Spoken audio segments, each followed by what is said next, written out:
My guest today is Megan Hansen. Megan is the founder of Metabolism Makeover. She's also a registered dietitian. She's a mom. She's an author.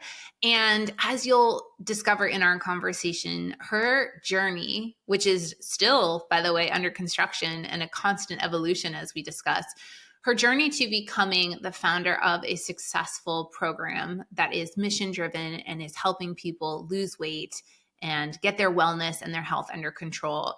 It wasn't all positive experiences. She had to fail a lot of times in business and in her personal life. She had to learn how to build her gut, not just her actual gut, although that is a big piece of metabolism makeover, but her gut instincts and trusting her intuition.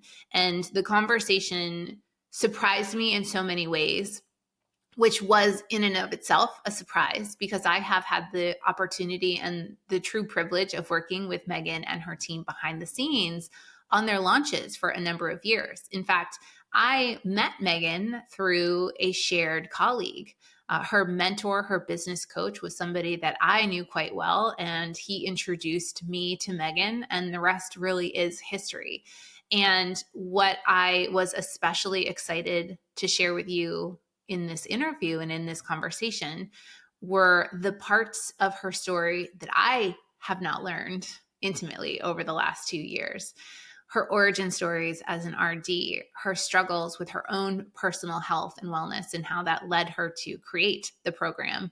And the program that has had changes over the years is continuing to change.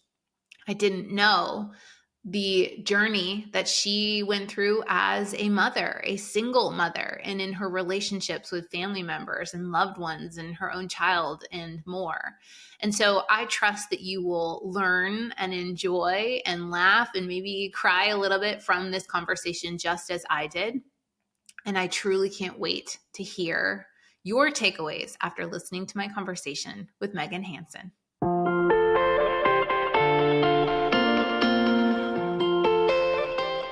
Oh my gosh, I am so excited for this conversation. And I have to tell you, I didn't do something for you that I normally do for all my guests, which is I prepared nothing. And you know me, I'm such a type A planner that I feel like I'm revealing a lot about the way that I wanted this conversation to go.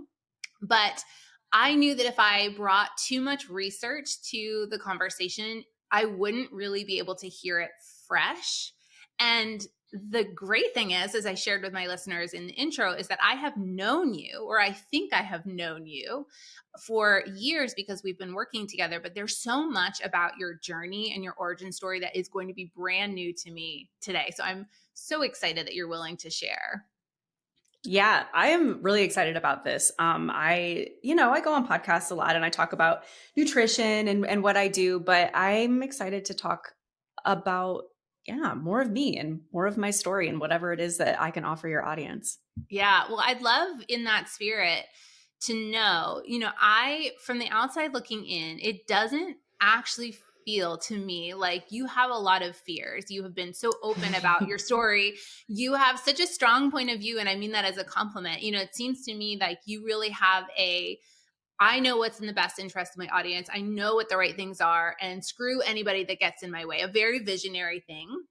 But I'm wondering if you ever have any hesitation. Is there anything happening behind the scenes or in your head where you say something or you do something and you think, oh man, have I gone too far? What's the reaction going to be in this case?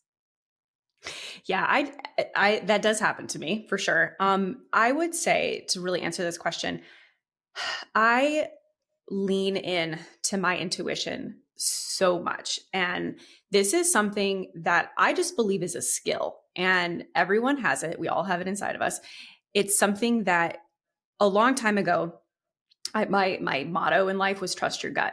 And I would always, like, anytime I was going to make a big decision, whether that was like a financial decision or if that was going to be, something that I said or put out on the internet, it always came back to, like, what is my gut telling me? And how does it feel in my body? And when it feels good, I just do it. And yes, there is the occasion where I'm like, like, how is this going to get received? But I always come back to, if it feels good, like, I think part of what draws people to me and also repels people is that authenticity. And I have a lot of authenticity. I mean, I have a lot of opinions. I have a lot of strong viewpoints. And I'm not afraid to speak them. And I think that's really something that is unique today because people are really afraid to speak their minds on the internet. It's a scary place out there.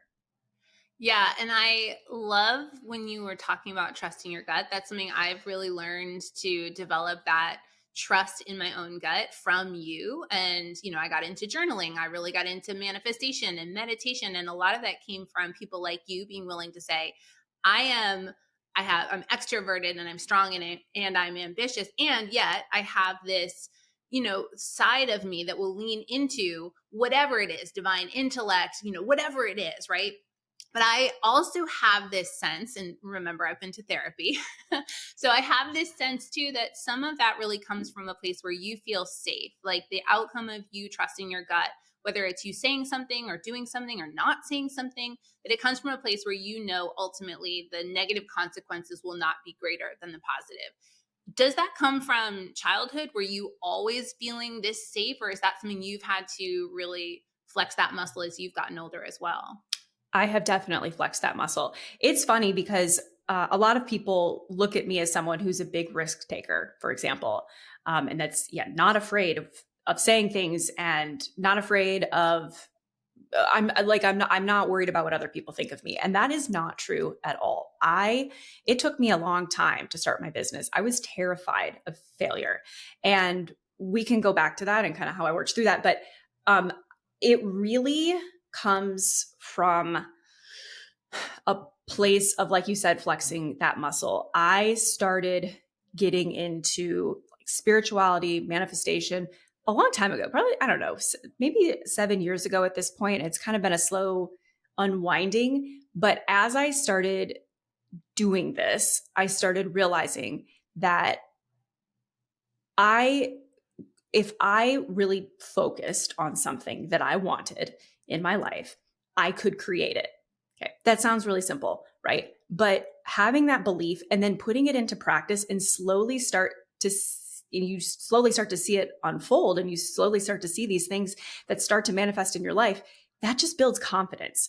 And so over time, very slowly, but surely, I started building confidence in myself. And it's been a long journey. Like, I would say in the last year, even, I'm a completely different person, even than, I was a year ago, as far as my confidence goes and my trust in myself. But it's like chipping away. It's just chipping away at it constantly. And now, yeah, I'm at a point where I'm like, I feel so protected, whether that's by the universe or just myself. Like, I know that whatever I do say, put out there, it's like you said, even if there's consequences to it, it's not going to pull me down. And most of the time when I do things that are risky, it does come back to me in a positive way. Yeah, I want to explore with you and just really expand on something you said. You talked about what you have done in times of failure. And there's this parallel where I imagine that you have people, we talk about calling people out, but I also think like family, friends, your inner circle, your team, whatever it is, they will call you in and really say like, hey, Megan, I want to tell you, like, this is my gut. I don't think you see this. I'm feeling this way. Can you walk me through scenarios where that has positively affected you or helped you make different decisions in your business life, in your personal life, anything in between? I'm going to be honest with you. I am someone who very much has to learn by making mistakes. So, even when in my life, when people around me have said like, what are you doing, Megan? What's going on? I don't listen. And, I'm talking about bigger things. Obviously, like, we have very open communication on my team. Anybody can come to me and be like, hey, like, maybe those are minor things, but I am someone who, and I've had to accept this about myself because, Katy, I make a lot of mistakes, and big ones. And maybe not so much in business, very much so in my life, in my personal life. I've made huge mistakes, but I have to experience those things and I have to move through that pain on my own. And that I think is one of my superpowers, because now I'm able, what I look at what I do as mission work. Like I help people lose weight. I talk about metabolism, but this is mission work for me. I am helping women love and feel comfortable in their bodies so that they don't have to think about that and they can go and live their lives and do good in the world and pour themselves into their children and not pour their body and food issues into their children anymore. Like those are the kind of things, that's what lights me up. That's what I'm here to do. So pulling all that back in, I would say that everything that I've been through in my life and all the challenges that I've run up against have been for that greater good. And I still to this day am making mistakes, but I always turn them around and am able to pour that back into my audience. Yeah, you gave me chills, Megan, when you were talking about being mission driven. And I love also that you're so transparent about having to learn those hard lessons. Like, I love working with visionaries, I do. But there is this sense where it's like, I can tell them the path that they're on. I can tell them, and that's my job, right, is to be the warrior. And they are going to have to go make the mistakes and learn from them, right? And also, like you do so well what a lot of visionaries do, which is like in the moment, you're telling that story. Like, I'm actively learning this and here's what you can take away. And somehow I'm always amazed. I'm always so jealous of this ability to like be in the pain and be in the hard. And somehow you come out, out on top, or at least your audience, I think, really resonates with that. I certainly have, just again, having this parallel experience of working with you and also learning from you. But you did talk about some of those challenges. I know a little bit about your story. I mean, I know that you are an RD, so I know that you had to go through a lot of training and a lot of sort of like, I imagine, conservative education principles around that topic. So let's start there. Did you always, like, did little Megan walk around saying, I'm going to be a registered dietitian and I'm going to help people lose weight and I'm going to talk about blood sugar? No, definitely not. But it did happen when in high school, at least. I was a athlete. I wanted to get better at my sports and I started reading Fitness Magazine, and which is funny, but it helped me a lot at the time. But what was weird was I'm reading through Fitness Magazine and I'm looking for ways to just like get stronger and faster. And a lot of what I'm reading about is nutrition. I was like, what is this about? And so I started making swaps, changing things in my diet, and really noticing it in my performance. So I started linking food with performance. Okay, this is interesting. And I got kind of obsessed with it, like I do everything. And I might have gone a little overboard, but when I got to college, I was like, oh my gosh, I can study this now. So I went through college. What ended up happening to me was going back to like, I have to make these mistakes, is I got really obsessive about food, dieting, and I was honestly utilizing a lot of the principles that we were learning in school in my own life, putting myself on massive low calorie diets, running every day, being really obsessed. And it led to this like extreme cycle of over and under eating. I had bulimia for a while. Like, it was really awful and painful. And it's sad because when I look back at my college experience, that really consumed a lot of it. And once I got out of school, I became a dietitian. I really felt like a fraud. Like, I felt like, here I am, someone who's helping people with food and their weight. And that's the number one thing that I'm struggling with.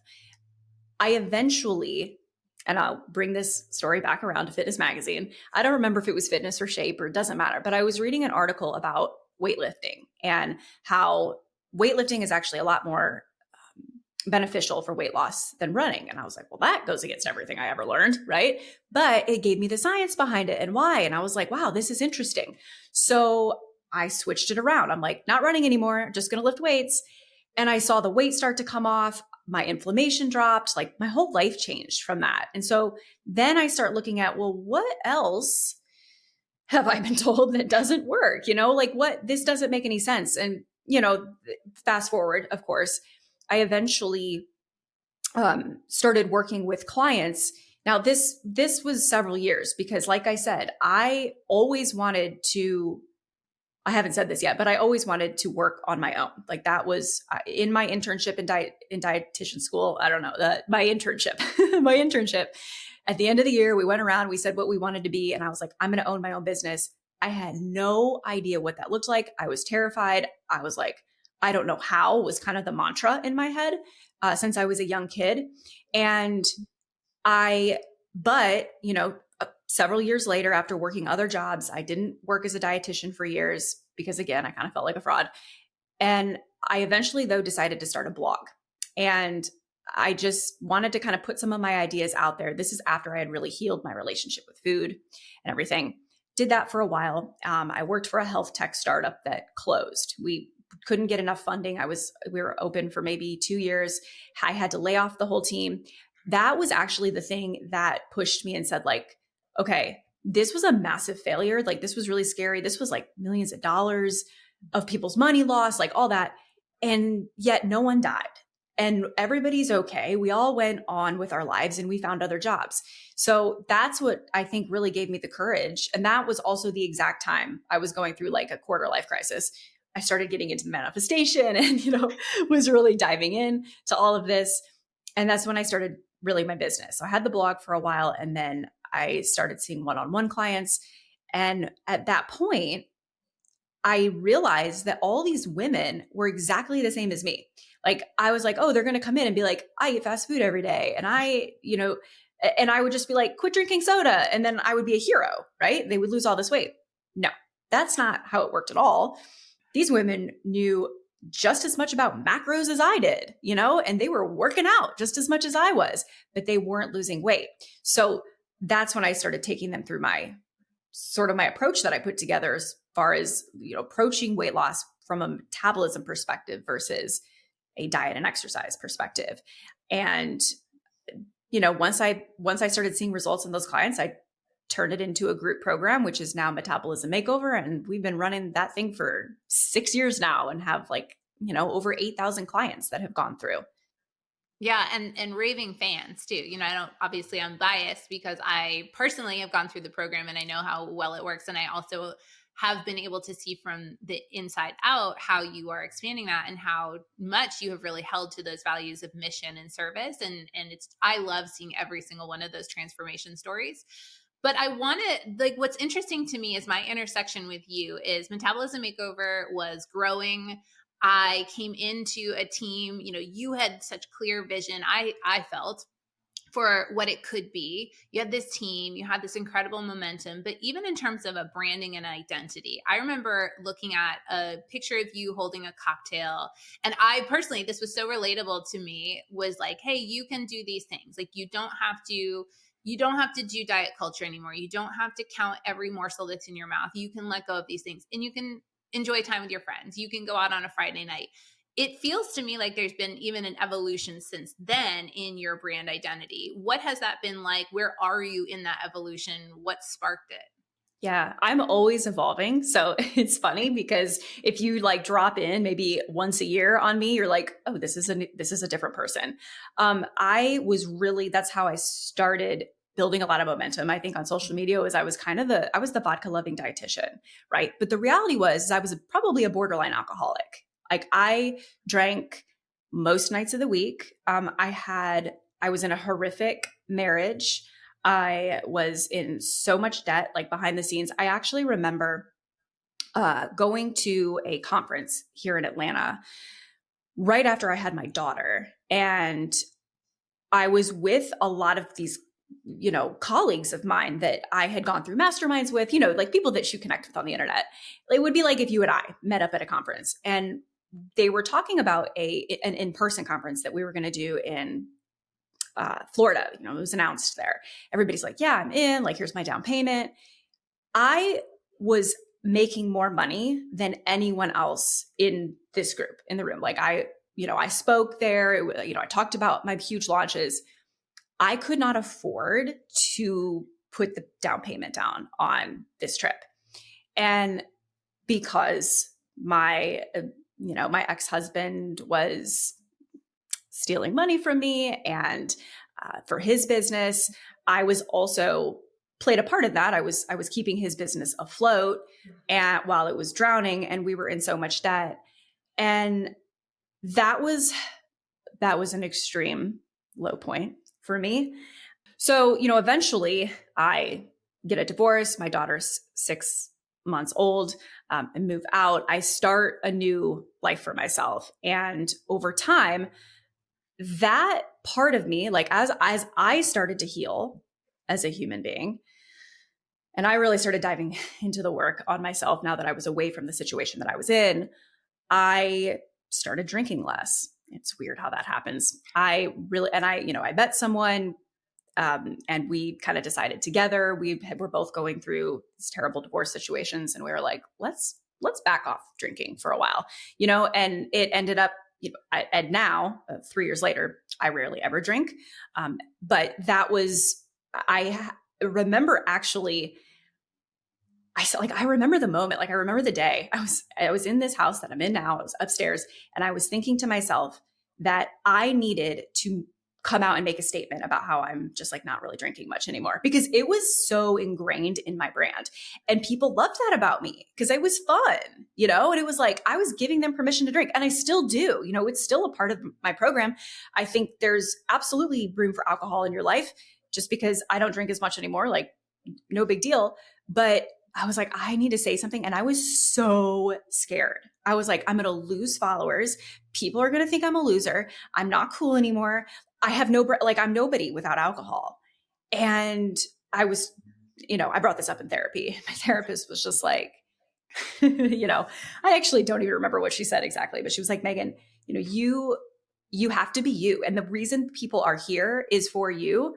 They like, if you are on this journey and you're on this evolution, you have to bring them with you. And there are going to be people that fall off, but then you're just going to attract all of those people that you need to attract that are going to come into your circle because maybe they've gone through the same thing as you, but they don't want to talk about it. Maybe they want help with it. Maybe they're drinking too much, but they want to, whatever it may be.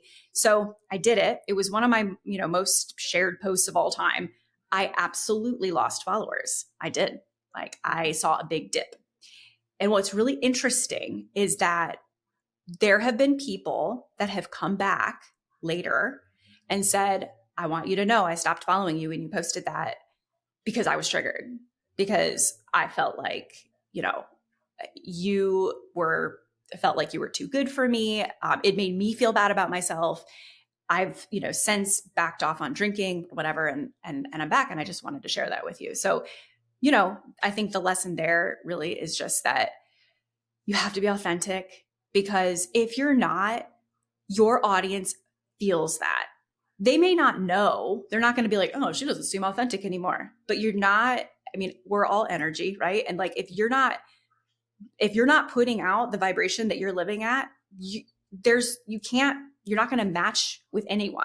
Like you're just going to get lost. So I think that's part of why I remain so authentic to myself, even if it seems weird, or if I'm going through a transformation, or if I'm talking about energy and frequency and people are like, why is this girl talking about this? I don't care anymore, because I know that I'm drawing in the people that are my people right now for this phase of life that I'm in.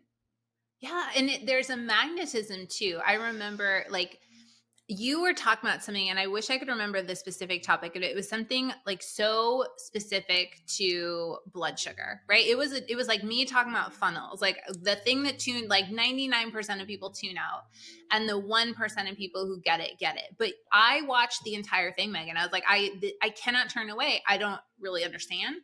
I am not nearly as passionate about this topic as you are. There was something in the way that you were just so joyful and like so centered and so excited to share that, like, that was attractive to me. And just like being around that energy, which is why I love you. We're talking about energy. And I know something that, we know it for different reasons, but when you are in a launch-based business, whether you're doing live launches or you're always selling, whatever that looks like, you do have to have a certain energy, because it's exhausting. It's exhausting to show up. It's exhausting to try to compel people to change their life, let alone hand over a credit card. And so I feel like, and correct me if I'm wrong, that the times when there have been launches in your business, when that energy is off, does it feel double exhausting? Like, walk me through what it feels like to do a launch when you don't feel like you're authentic, or you've come off a season where it's been hard. What does that actually feel like to be a founder in that position? It's horrible. I mean, I Uh, agree with you 100%. It is so unbelievably important to protect your energy around launches. As a matter of fact, my operations director during launches Voxers me throughout the launch, asking me about my energy, where I'm at, what I need. She very rarely pings me about like, put out this content, put out that occasionally, if it makes sense, but it's all about Megan and how I feel, because we know as a team that that's, I don't want to say it's all that matters. It's certainly not, because there's all the little things that you guys do behind the scenes. But it's like, if I'm not on and I am not putting that out, putting, that energy out, everything falls flat. And what's really interesting is, and yes, it feels really hard. It feels like you're moving through jello. But what's really interesting is this last launch, especially, and I want to say the last couple of launches, where things have just maybe not felt as easy. Mm-hmm. I've noticed that I've been repeating a lot of content. And this is something I've always done. Like, I'll go back and say like, oh, this content worked really well a year ago. It'll work well again, repost it. And it's not landing. And I've realized, this again, like, this is where if I'm not creating from my heart, or if I'm not creating from my soul, or whatever you want to call it, and I'm just like recycling to recycle, it doesn't land the same way. Now, that doesn't mean you shouldn't repeat content, because there is a time and a place for that. We have fabulous email sequences that perform really well. But when it comes to me, I have to be, again, remaining authentic to myself. And I think that we also have to remember that our audiences change with us, especially if you're someone who's always remaining authentic to yourself and you're changing. So what landed a year ago may not land this year. And so those are just things to really pay attention to. Like, there are times that repeating content works fabulously, but there's also times where it doesn't. And when it doesn't, you have to start asking yourselves those questions like, okay, who's my audience now? Who am I even talking to? And that's kind of what I've had to go back to. Yeah, I think that's going to resonate so much with founders who are trying to juggle this like new, but also have it be scalable, right? We hear all this sustainable, repeatable, scalable. So let's pivot just a little bit and talk about another creative initiative that I imagine was exciting and exhausting at the same time. And that is the Metabolism Makeover book. How the heck did that even come to be? What was that process like? What were the lessons you learned? So I was working with Les McCohen, which was a coach of mine for a year. And, he asked me just point blank, like, what do you want to do? Like, what's your goal? Like, why are we here? Other than just growing your business. Right. And I had to really think about that. I'm like, yeah, I don't know. Why am I here? And I realized like, I want to grow a business. Sure. But again, like, I'm here to do mission work, and I want to be a thought leader in this space so that I can spread this message, and so that I can touch more people. And so we kind of looked at like what that would look like and how I could do that. And writing a book was really the obvious choice, because I am a writer and it comes easiest to me, and I'm able to communicate really well through writing. And so I ended up hiring a strategist, which was a expensive but brilliant idea. The book would be nothing compared to what it is without her. And it took me about a year to get through the whole thing. Probably I had a really slow start. It's really hard when you feel like your product, right? And this was something I had repeated what feels like a million times, but to translate that into a book format and to translate it all into writing, and to assume that the person reading it has never consumed your content on social media before, you have to get so refined on your messaging. And even if I never sold a book, this is going to be a really bold statement because this was an incredibly difficult project, but even if I had never sold a book, I would say it was still worth it, because I'm able to communicate what I do so much better now. And I saw a lot of audience growth over this time, even though I was so busy and was barely on social media, because what I was just saying and putting out there was so clear, and it was just landing with people so much because I was so ingrained in, Metabolism Makeover is in my DNA now after writing that book. So it was a massive project. I am shocked at the number of people that actually go out and write books because of how challenging it was. but I am so glad that I did it. One piece of advice I would have that Les gave me after I wrote the book, and I was like, thanks a lot, Les, would be you have to assume, like just assume that you're shutting your business down almost for 9 months and have that prepared, whatever that looks like for you. And I don't think I ever would have like been able to fully shut down my business for 9 months, but just to have that expectation, because it was very draining on me, on my relationship, on, I mean, like me mentally and physically. Like I had to do PT forever after I finished because my back and shoulders and neck and everything was screwed up. I mean, we're talking the full gamut of like body deterioration from writing this book. So that would be my my one piece of advice if you're going to go and write a book. Yeah, I don't know that you've talked me into it, Megan, but probably not. But I got to see the reaction from people who had pre-ordered the book and then who purchased it after, and it all goes back to your mission work. So I also imagine, and this is a good transition to talk about being an actual parent of an actual human child, that there is this journey that you go on to where you and I share something, which is we both have feisty daughters. I have an older daughter who did not prepare me for what it would be like to raise a quick start, feisty firebrand, right? Like Thule, I see Thule, and she's a little bit younger than my daughter Remy, but they are sisters. Like they are soul sisters. They're all about fashion. They have strong opinions. They love to squeeze their pets, like all of these things. I know what it was like for me.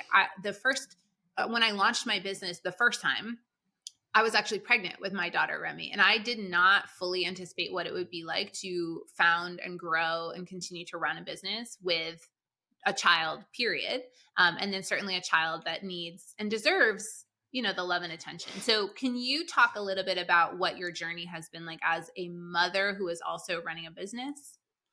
Oh man, it's been a lot of trial and error. I can tell you that. I'm someone who, my glass is always half full. So when I was pregnant with her, I was just like, yes, this is going to be easy. And I also play mind tricks on myself, intentionally. And so there was a lot of like, oh, this is so easy. This is so fun. And I would do that as she was like screaming in the middle of the night on 2 hours of sleep. I'd be like, this is such a blessing, I'm so lucky. Oh, I'm so lucky. I know.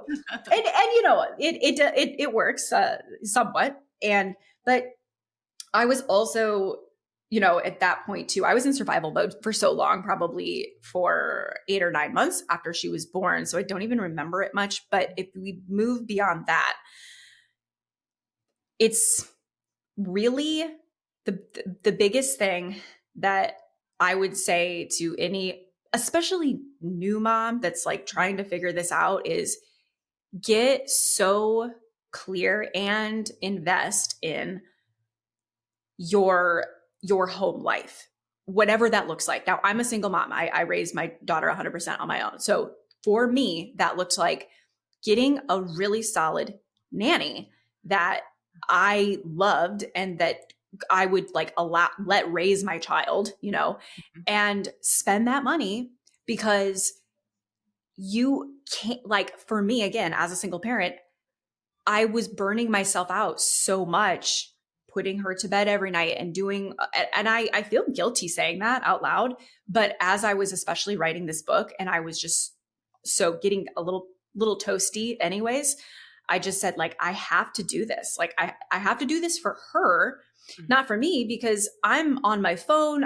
I'm distracted. I'm exhausted every single night. And so I ended up hiring someone that is still with her now, 2 or 3 nights a week, to come and put her to bed. And it made me so much of a better mom, because then and now I'm 100%, my phone's away. My attention's 100% on her at all times. I started getting my house cleaned more. I started, what else? Like little things that you just have to take inventory on and say, like, where am I spending my time and what is causing me to feel burnt out all the time? And what can I do to alleviate that? And, she also does like meal prep and things like that around the house. And it's just really a matter of taking the leap on investing in yourself, not just in your business. Like that's so, so, so important. If you have to invest on yourself in your home as well, you cannot feel guilty about that. Mhm. You're not a bad mom. You're a better mom. Oh, I love that, and I learned that lesson painfully as well. I did basically 2 years running a business at home, and I remember this was back in the Skype days, but I'd be nursing her under the camera, hoping that a client wouldn't see, and rocking her little rock and play with my foot, hoping that she wouldn't scream and cry. And it was only 2 years in that I hired a mother's helper and realized exactly what you just said. And I wish I had known this, that it was an investment in her. And these kids are so resilient. And I think that when you can surround them with people that love them and like celebrate them, it's only good for everybody. But letting go of that, whatever the guilt is, right? Whatever we've put upon ourselves, it's so hard. And I love that you just shared that, because I think that will really, really resonate with people. So I'd love just to spend our final minutes together talking. I don't think the word is courage. I don't think it's bravery, but it's something in that realm where you talked about being afraid and doing things anyway, trusting your gut, and being willing to learn the hard lessons in real time. And in front of a lot of people, by the way, you have a large audience that is engaged and kind of hangs on everything you do. So what is your advice, either for yourself or for somebody listening, when you're kind of facing this path? Like, do I go and do I be authentic despite what could happen, or do I play small? How do you make that choice? How do you validate one direction is better than the other? I have an actual exercise that I do if we're actually talking like a decision, like, do I do this or do I do this? Okay. I started this a couple of years ago. My friend, Lindsay, taught this to me, where I would go to a place, like in the woods, let's say, or a park or whatever. It doesn't really matter. Go somewhere nice where you feel good. And I would walk 2 different paths. And I still do this to this day if I really need to, especially when it's a big decision. And I would say, okay, this path is this decision, this path is this decision, and I would walk it. And this is also just teaching yourself to tune into your intuition. What path feels better in your body? Is there any sort of, and paying attention to your surroundings, is there any sort of sign? I've had things happen. I'm not going to share exactly because it's an incredibly personal story, but I've had weird things happen when I've done this on, walking my paths, where I'm like, oh, I know exactly what the right decision is. And like, that's how I do it.